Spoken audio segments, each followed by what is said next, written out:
দূর থেকে লক্ষ্য করছি তোমাকে, এমন করছো কেন? কি হয়েছে তোমার?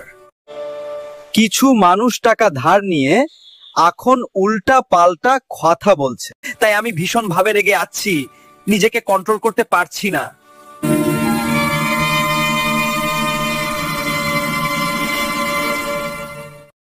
এই পাথর দুটি ধরে কিছুক্ষণ দাঁড়িয়ে থাকো।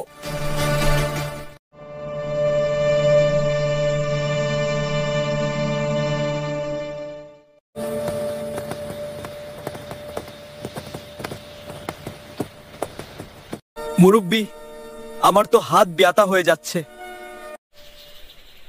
তাহলে পাথর দুটি ছুঁড়ে ফেলে দাও।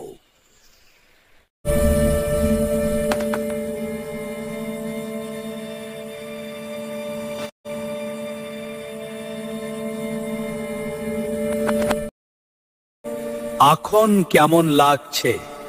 নিজেকে অনেক হালকা লাগছে। পাথরের মতো মন থেকে সব রাগ ঝেড়ে ফেলে দাও, দেখবে অনেক শান্তি লাগবে। আল্লাহর রাসূল বলেছেন, যে রাগ দমন করে আল্লাহ তাকে সম্মান দান করেন। আজ থেকে আমি সকল রাগ পাথরের মতো ছুঁড়ে ফেলে দিব। আল্লাহ তোমার মঙ্গল করুন। নামাজের সময় হয়ে গেছে, চলো মসজিদে যাই।